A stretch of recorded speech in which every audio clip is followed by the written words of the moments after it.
amiga, como é que você tá? Pedrito, tô ótimo, e você? Tudo bem também. E aí, eu queria saber, assim, antes da gente começar a falar desse tema, se você já sentiu que a sua felicidade depende de alguma coisa, de alguém, de alguma coisa, de algum acontecimento, assim, se você só é feliz se alguma coisa muito específica acontece. O que que você acha? Já, assim, quando eu tava apaixonada, meu Deus do céu. Uhum. E aí, né, acaba que alguma coisa. Teve uma época que o Instagram, porque eu postava muito no Close Friends, então eu acabava associando bastante a minha felicidade ao Instagram. Mas eu acho que o que mais eu tive esse momento, assim, de realmente achar que a minha felicidade dependia de alguma pessoa, aconteceu realmente, foi brabo ali, né? Uhum. E a gente acabou que não ficou juntos, e aí eu sentia dor física, eu sentia aquela coisa realmente que eu percebi que não era normal. Uhum. Eu já me senti confusa também do que eu estava sentindo e Sim, eu precisei, em algum momento, de alguém que me ajudasse a identificar aquilo que eu estava sentindo. Então, eu já me senti confusa também se aquilo era adequado, se aquilo porque era. exatamente, quando a gente está vivendo aquilo, a gente não tem muito a dimensão, às vezes, da proporção que está aquilo que a gente está vivendo. Ou sobrevivendo, às vezes, quando uma questão muito impactante, a gente só está tentando digerir aquela situação e sobreviver mesmo, né? E Uhum. aí tem pessoas de fora que falam: olha, não está tão saudável assim quanto você estava imaginando. E aí tem essa parte de como assim, né? O que está acontecendo e de tentar entender realmente o que está acontecendo. E já aconteceu isso comigo, né? Que foi assim, eu no caso tinha uma dimensão de que não estava algo muito normal, porque consumia a minha cabeça constantemente, sabe? E eu até tenho vários relatos de pessoas também que viveram isso, né? Então, às vezes também, se a gente está às vezes muito querendo uma emoção muito grande, aí a gente tem uma decepção, alguma coisa, isso consome muito a nossa mente também, né? Uhum, pois é, a gente traz aqui, e assim, lembrando, pessoal, esse bate-papo que a gente faz não substitui terapia, tá? É só para a gente esclarecer alguns pontos aqui muito importantes.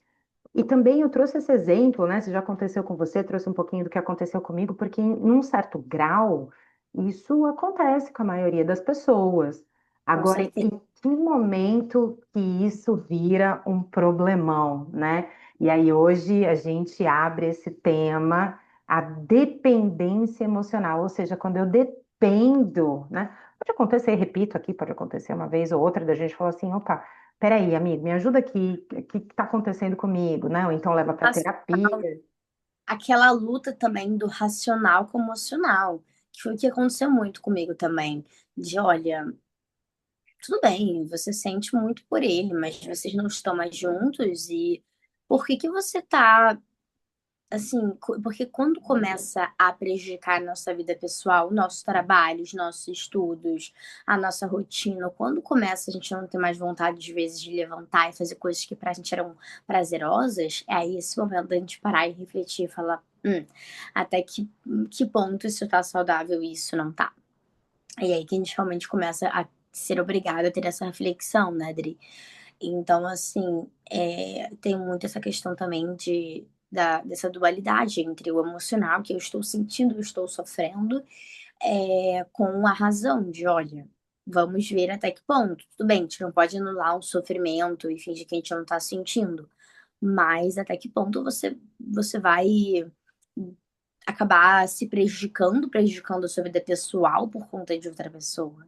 Pois é, e aí que entra o termo dependência, né? Quando você deixa de ter controle sobre aquilo e você passa a depender de fatores externos para que você se sinta bem. Então, como você trouxe, começa a prejudicar várias áreas da vida e a gente não consegue retomar isso, já virou algo prejudicial, virou um transtorno, né? Um distúrbio aí que vai levar à necessidade de um processo de intervenção mais sério, né? E, assim, sentir que a sua felicidade depende de outras pessoas ou de outros fatores pode começar a desencadear uma série de outros problemas, porque assim como a dependência, a gente vai sempre precisar de mais e mais e mais e mais para validar aquilo e entra num buraco que a gente vai levar muito mais tempo para cavar, para sair dele, né? Com certeza, porque começa às vezes a virar como se fosse um vício, Uhum. né? E sem brincadeira, assim, a gente sabe que o efeito da paixão, tanto que existem os crimes passionais, né? Pesado, é? É uma coisa que, assim, o nosso cérebro, ele fica, tem até eu já vi uma imagem do cérebro de uma pessoa que está realmente completamente apaixonada por outra pessoa. E isso até é muito complexo, porque às vezes eu me questiono, será que aquela paixão é algo que às vezes a gente criou, às vezes por um desejo muito grande?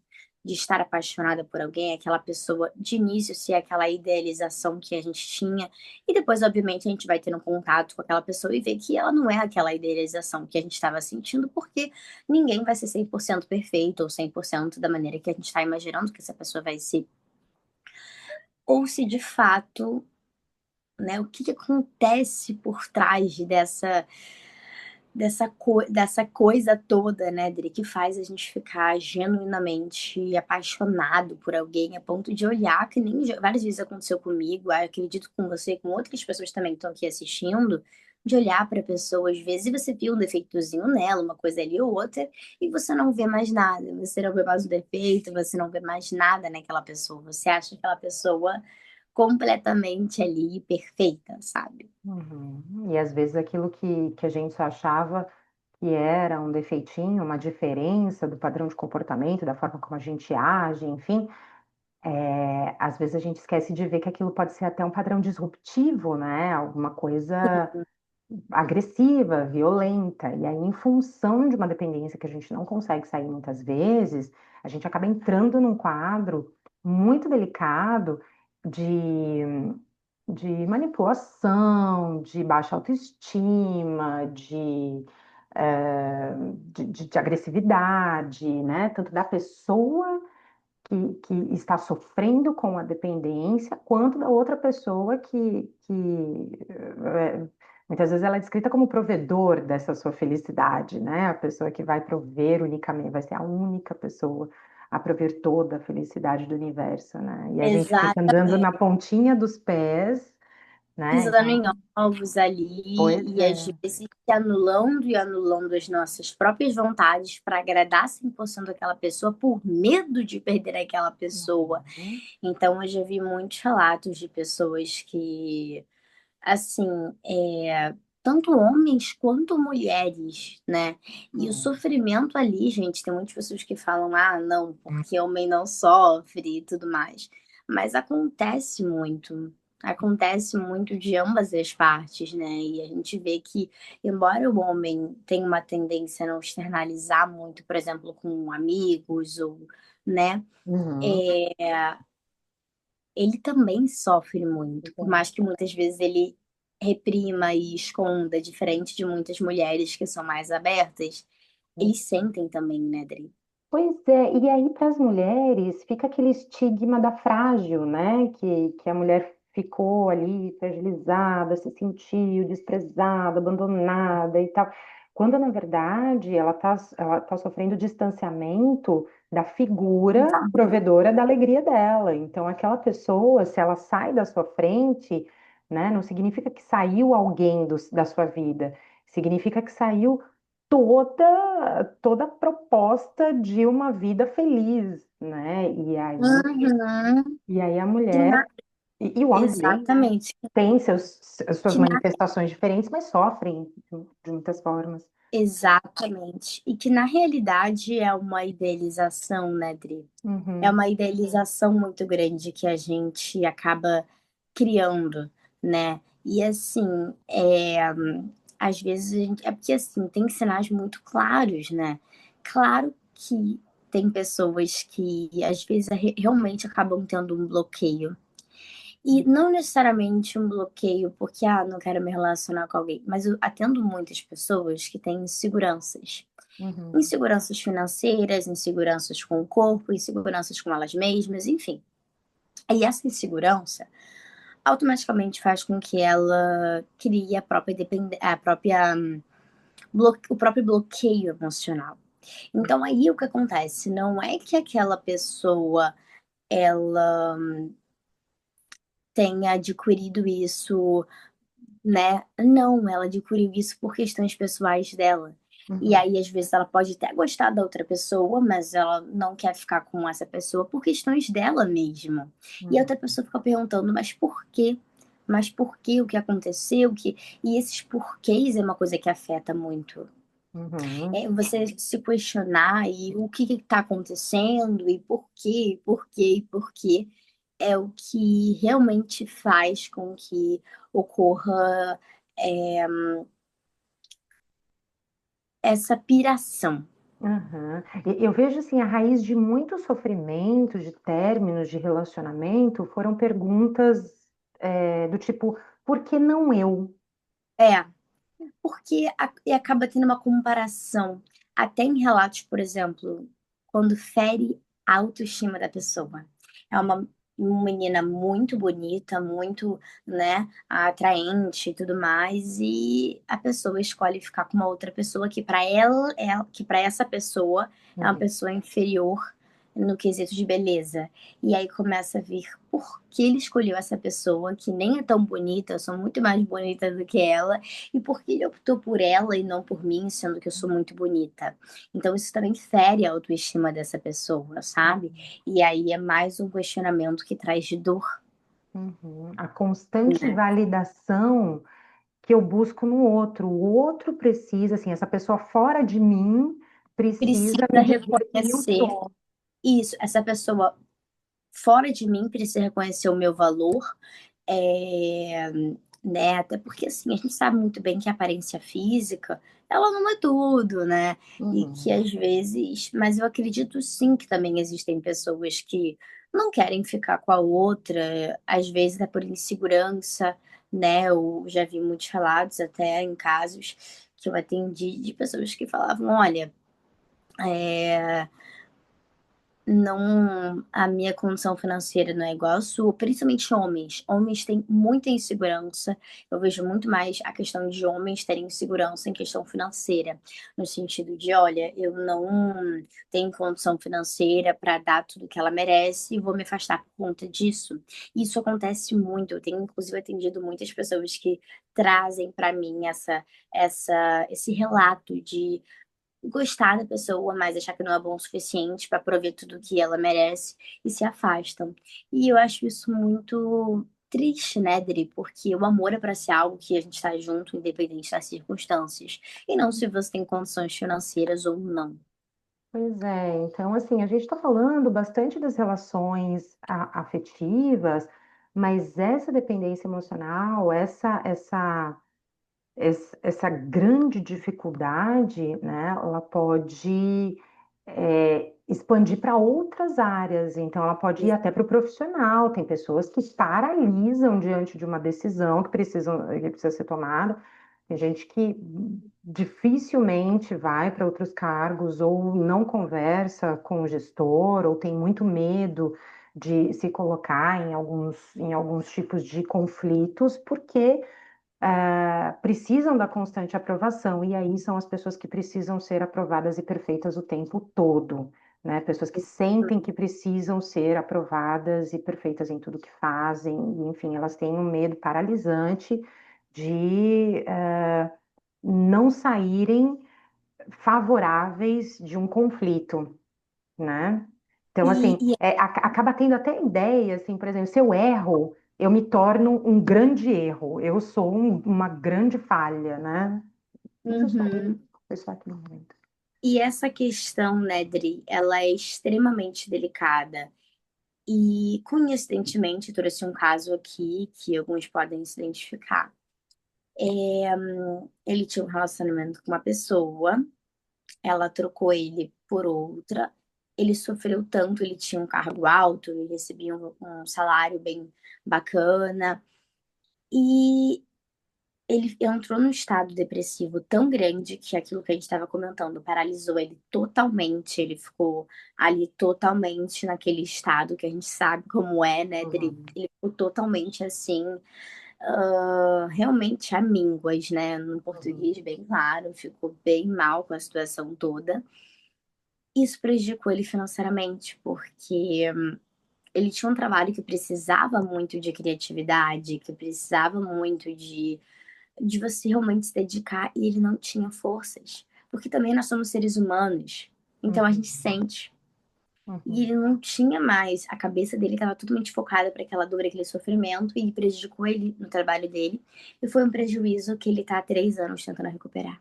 uhum, Então a gente tem que tomar muito cuidado com isso. E uma das coisas que eu falo, a gente tem que ter muito amor próprio. Porque não significa que a gente não vai sofrer, porque a gente sofre, né? Ainda mais quando a gente entrega o nosso coração para alguém, fica um buraquinho no nosso coração.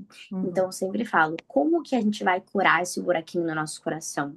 Com o nosso trabalho, com os nossos amigos, com os nossos familiares, com as pessoas que estão ali à nossa volta, nos dando amor, nos dando carinho, porque tem essas pessoas também, né? Então, assim, é claro que a gente tem aquele momento que a gente tem que sentar e sofrer e chorar e viver isso, porque uhum, se a gente reprimir, traz até sintomas psicossomáticos que a gente sabe. uhum, Porém, é ter uma mentalidade também de, olha, eu tenho minha vida, eu tenho meu trabalho, essa pessoa não pode me destruir. E não é um período fácil. Eu tenho total discernimento disso porque eu já passei por isso. uhum. Mas se a gente deixar aquela pessoa estragar a nossa vida, ela vai viver a vida dela tranquilamente. Mas você pode ter um prejuízo que pode durar muito. Pois é, e aí quais são os resultados emocionais disso lá na frente?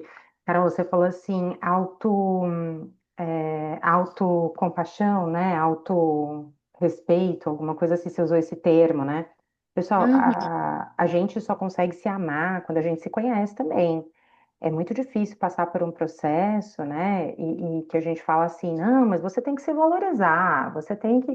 Mas se eu não sei qual é o meu valor, e muitas vezes eu não sei o meu valor porque eu não sei quais são as minhas habilidades, características, qualidades, enfim, às vezes a gente precisa trabalhar primeiro isso em terapia, às vezes, tá? Nem sempre, às vezes a gente precisa ir lá no emergencial e resgatar essa pessoa para que ela tenha o mínimo de qualidade de vida para que ela consiga assimilar o que é dito em terapia.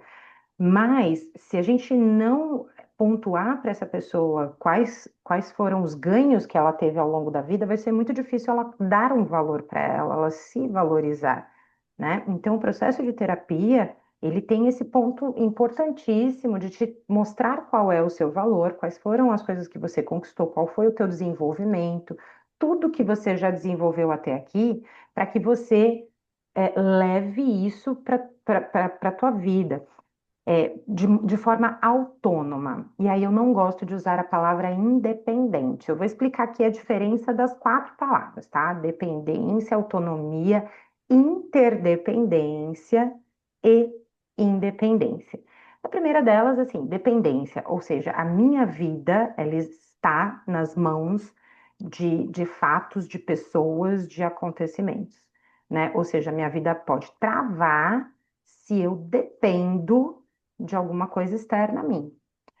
É, independência, ninguém tem. Eu acho que ninguém é independente, porque o independente é aquela pessoa que vive isolada, sem ninguém, não tem acesso a mercado, a padaria, que não tem amigos, que tá, aquela pessoa se conseguiu viver fora da sociedade isolada, independente, tá, ok. Eu acho que é um fato muito isolado. Autonomia, eu penso assim, bom, independente de muitas coisas que aconteçam à minha volta, eu tenho ferramentas para me reestruturar.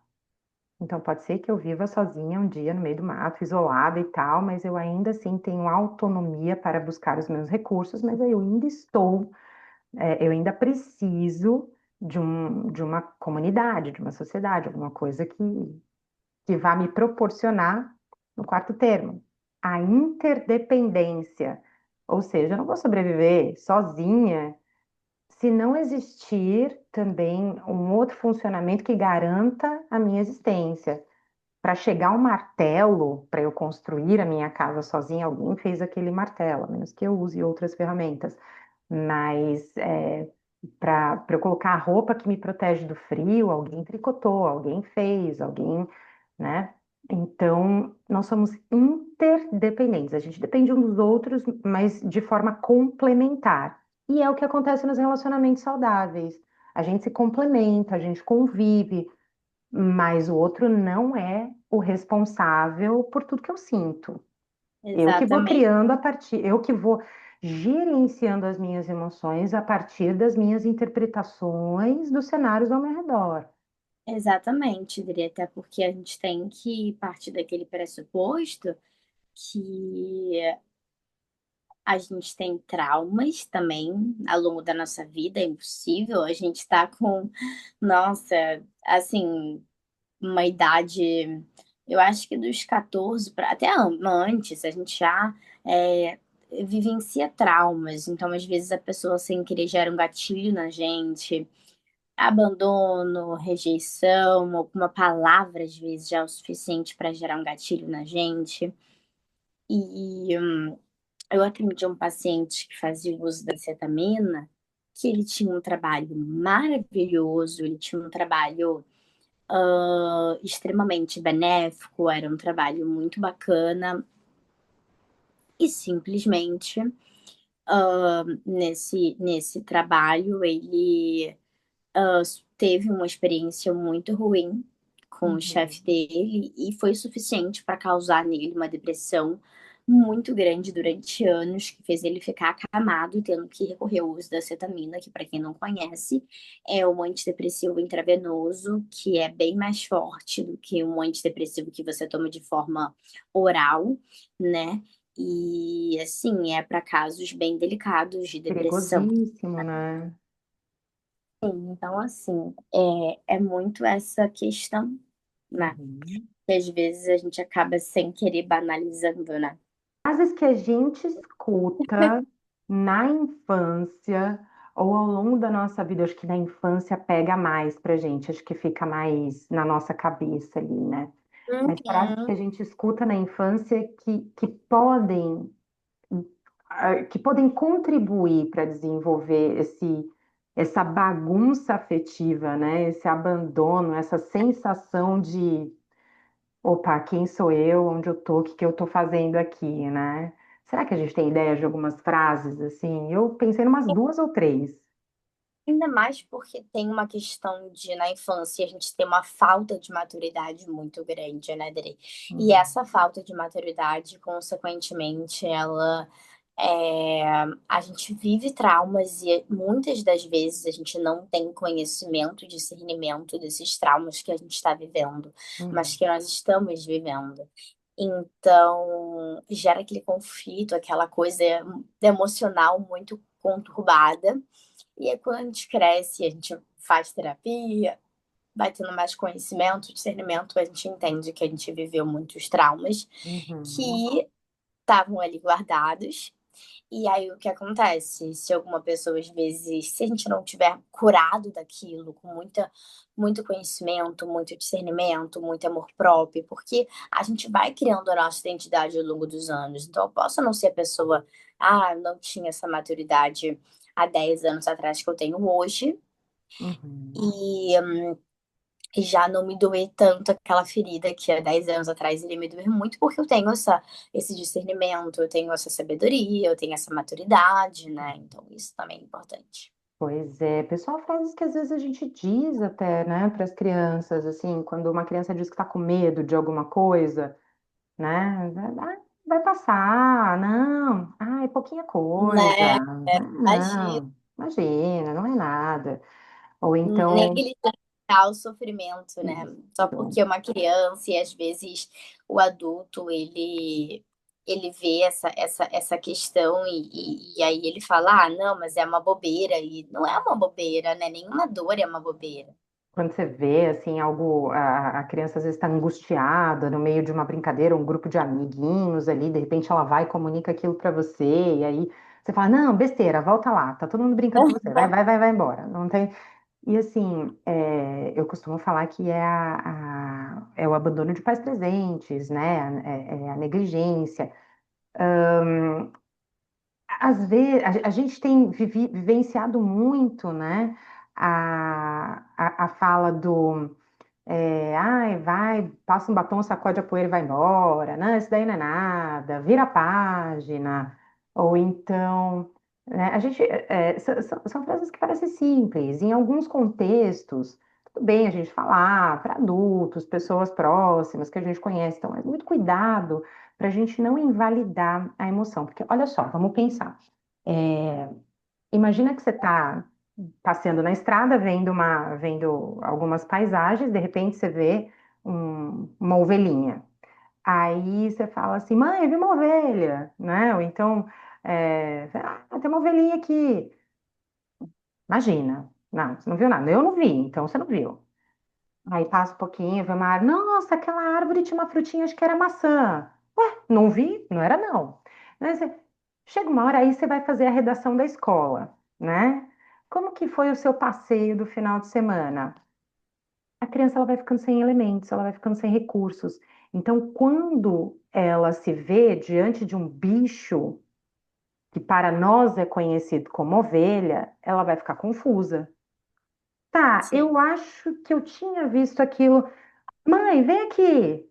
Ou então, fulano, vem aqui. Que bicho é esse mesmo? É uma ovelha, você não sabe? Não, realmente, para mim ficou confuso. Ah, mas que fruta é essa? Ué, é uma maçã, como é que você não sabe que isso é uma maçã? Ah, tá. A dependência emocional tem um caminho muito parecido com esse. Ou seja, quando a gente invalida algumas percepções, a gente vai crescendo precisando que outras pessoas nos diga aquilo que está acontecendo com a gente, né? O que está acontecendo aí? primeiro Cadê te você? perguntando uma coisa.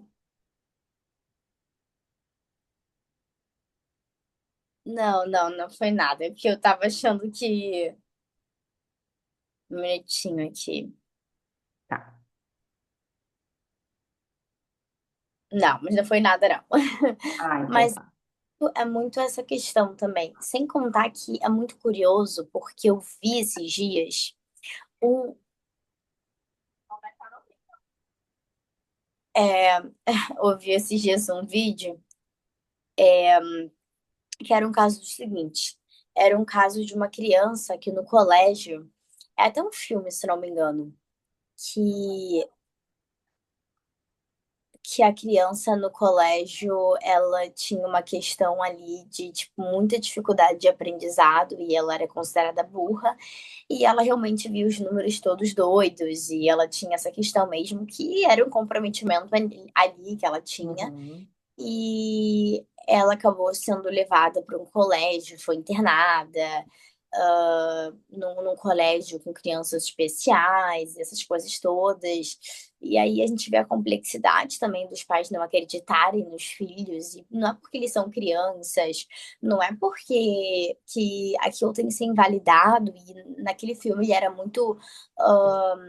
Ele Como tinha uma. estrelas na Terra. Não, não sei o nome do filme, porque Ah, passa tá. rapidamente. Mas os pais tinham aquela repreensão, ele era zoado pelos colegas de turma, as professoras chamavam ele de burro, tirava zero em tudo, e ele acabou tendo que mudar de colégio, mudar disso, sendo que ninguém acreditava no fundo que aquilo ali não era algo proposital, né? Que aquilo ali era É uma uma questão dificuldade, né? dificuldade muito grande.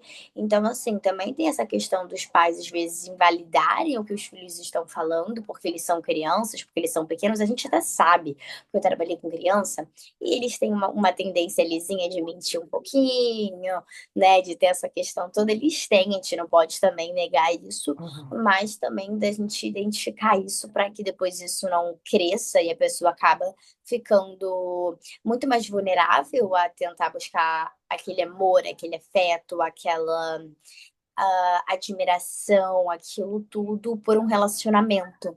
E Uhum. aí nunca vai ser 100% suprido, então a pessoa ela vai se frustrar, ela vai se anular muitas vezes, e se acontecer o término, tem até risco de suicídio.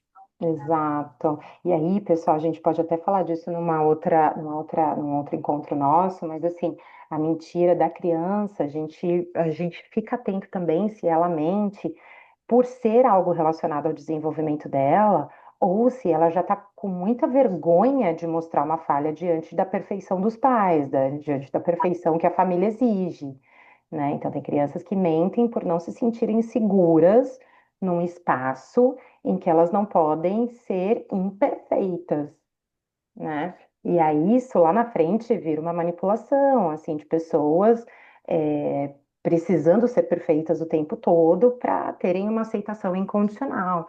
Então, assim, pessoal, relacionamentos, eles são formados de complementaridade, as pessoas se complementam. E uma coisa que eu gosto muito de falar para os casais, assim, né? Não coloquem nos seus relacionamentos a, a garantia, né? Ou seja, a necessidade de fazer melhor do que os seus pais foram, de fazer o melhor, de fazer mais e melhor. Eu acho que na família a gente precisa cuidar um dos outros, a gente precisa se complementar, a gente precisa ter uma dinâmica ali de convivência. Mas a família ela não pode ser, por exemplo, tudo aquilo que deu errado na minha vida, eu preciso formar uma família, preciso me relacionar com alguém para consertar tudo aquilo, né? Então não caiam nessa armadilha. E assim, é muito essa questão também, né, Dri? Porque, por exemplo, também pais, por exemplo, uma coisa muito interessante que eu queria relatar aqui, de um atendimento que eu tive, assim. É, por exemplo, um filho, ele tem problemas, assim, tipo, problemas escolares, problemas de briga, tem depressão e tal, e tem aquela outra filha que é uma, a gente chama de people pleaser, sabe? Que é aquela pessoa que faz de Aham. tudo para agradar os outros. Então ela foi moldada, é o síndrome da boazinha, já ouviu falar? Já. E aí ela foi moldada para ser aquela pessoa perfeita, justamente para suprir o fato de que o irmão mais velho dela não era. Então os pais dela botavam uma expectativa muito grande nela, botavam uma expectativa que ela tinha que ser perfeita, que ela tinha que ser aquela filha exemplar, que não podia sair tarde nem voltar tarde, que não podia decepcionar os pais, né? E aí ela cresceu com essa cobrança muito grande e hoje em dia começa a vir os efeitos colaterais, porque ela já tem 20 anos, está na faculdade, e os pais têm aquela super proteção e ela começa a se cobrar em não errar em nada. Então, por exemplo, alguma menina fez algo que deixou ela irritada, ela já fica se sentindo culpada por ter aquele sentimento de ficar irritada. Então Uhum. a gente vai vendo, né, Dri, como que é complexo essa questão toda, como que é complexo essa situação toda e principalmente essa questão generalizada, né, Dri, dessa complexidade e que ela acabou tendo um conflito de identidade, porque ela falou, não sei Uhum. mais quem eu sou. Porque na realidade ela se manteve naquele padrão que os pais dela queriam que ela fosse, justamente porque os pais dela já nem chegavam no ponto de não reprimir as atitudes Uhum. que o irmão dele fazia, de, enfim, brigar, gritar, de ter comportamentos agressivos, né? E acabaram tipo, ah, não, coitado e tudo mais, e gerar aquela expectativa toda nela. E ela chegou num ponto que ela começou a ter um conflito de identidade muito grande quando ela começou a sair da transição da adolescência para a vida adulta, né? De trabalhar, de fazer estágio, faculdade, parará, Uhum. porque ela se cobrava caso ela tivesse um sentimento de raiva, um sentimento ruim. Então já se rotulava como uma pessoa ruim. E ela Uhum. começou, e eu percebi claramente que ela começou a entrar naquele conflito de identidade, de quem eu sou, porque ela tinha sido muito moldada pelos pais dela durante a infância toda para ser aquela pessoa perfeita. E Uhum. acabou tendo aquela famosa síndrome da boazinha. Uhum. Então ela chegou nesse ponto da terapia que ela começou a ver uma crise de identidade, de eu quero fazer isso, mas isso é errado, e eu não posso fazer nada de errado, e realmente ter essa questão forte, né? Uhum. A espontaneidade para as pessoas que são aí, entre aspas, moldadas, né, para serem as boazinhas, enfim, é que quando elas são espontâneas, isso é catastrófico. Eu brinco com as pessoas, eu falo, nossa, eu lembro daquele filme Carrie a Estranha, né? Porque a primeira vez que a menina se revolta, ela queima tudo, ela destrói a cidade, né? Então, a primeira vez que a pessoa é de fato espontânea, primeiro aquilo vira um estranhamento geral, assim, as pessoas não conseguem entender por que que é assim, né? Mas quando na verdade sofreu essa dificuldade de identificar o que realmente era bom para ela, né? E os limites saudáveis, né? Opa, isso aqui não. A gente é, observa que são pessoas com dificuldade de desenvolver a comunicação assertiva, aquela objetiva, clara, que bota limites, né? Acaba dizendo sim prontamente, e aí quando vai ver, faz, ai, por que que eu fiz aquilo, gente? Nossa! Ou seja, traz dificuldades muito significativas para a vida. Acho que fica a ideia, cá, assim, de que invalidar o que o outro pensa. Eu não estou falando só de relações pais e filhos, de relações afetivas, mas estou falando de relações de trabalho, relações de amizade. Então, se o teu amigo está com mal-estar, não está se sentindo bem, se precisa dividir com você o que está acontecendo, né? Muito cuidado para não invalidar. Ah, e enfim, fica aqui a dica: se você não souber o que fazer, encaminhe para um profissional da sua confiança, né? Com certeza. Então Porque tem muito a ser trabalhado nisso. essa parte também do conflito de identidade é um momento que eu acho que, assim, muitas pessoas já passaram ao longo da vida, sabe, Dri? Uhum, Porque é um momento que acontece. verdade. Quando a gente vai passar por alguma transição, tipo, da escola para a faculdade, da faculdade para pós,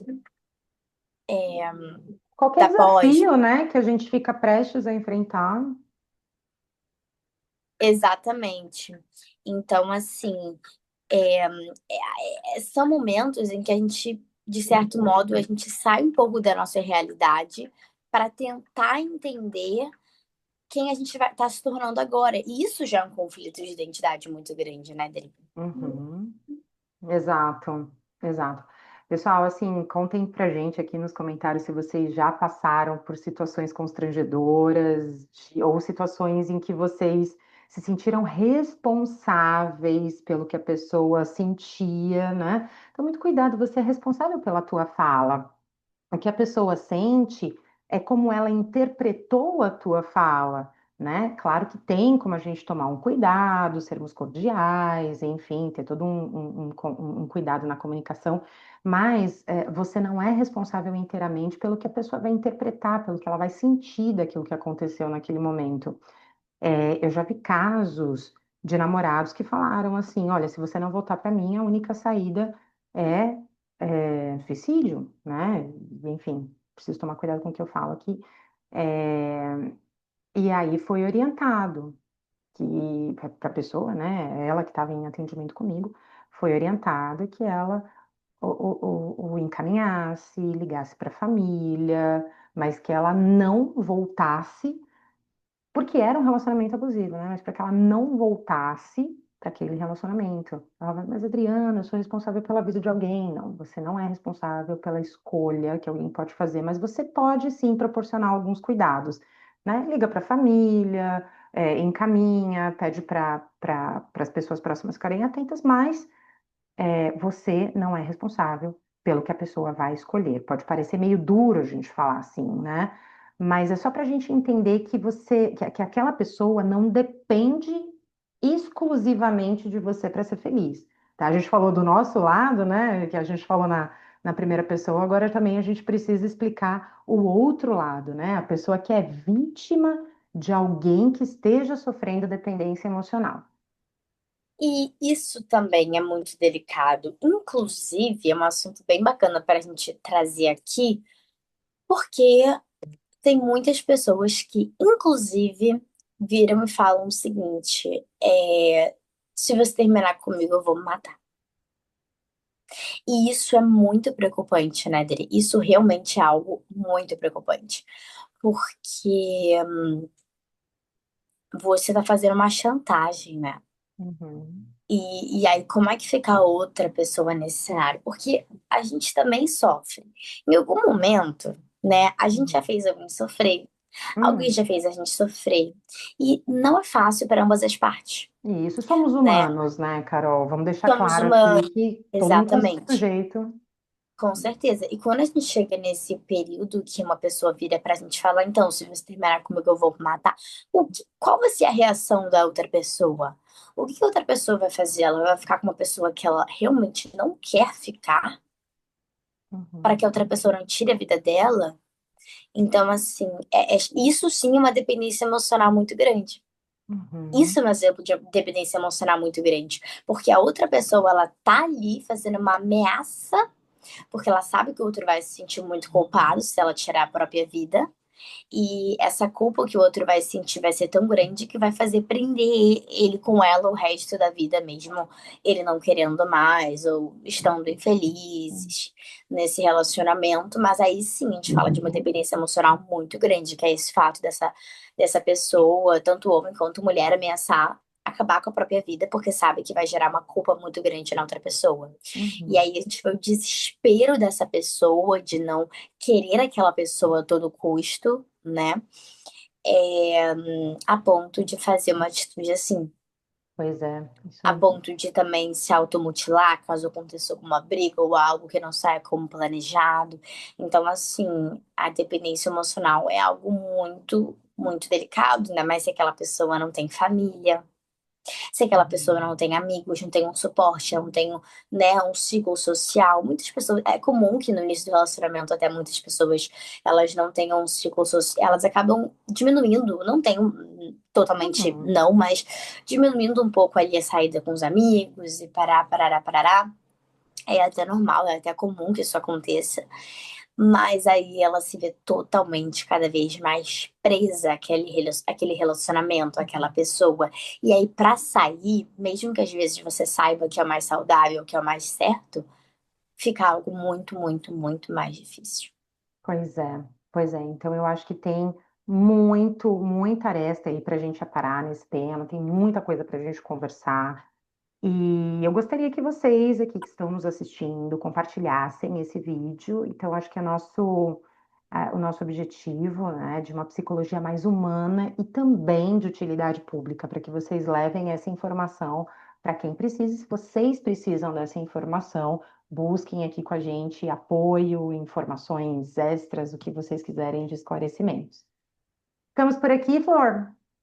Ficamos por aqui, Dri. Até amanhã. Até! Como Um sempre, é beijo! maravilhoso fazer as nossas É nossos um, bate-papos, eu conseguir essa amo! informação das pessoas. Eu amo também. E amanhã estamos de volta, então. É isso, um beijo. Um beijo, Dri. Tchau. Beijo, gente. Tchau.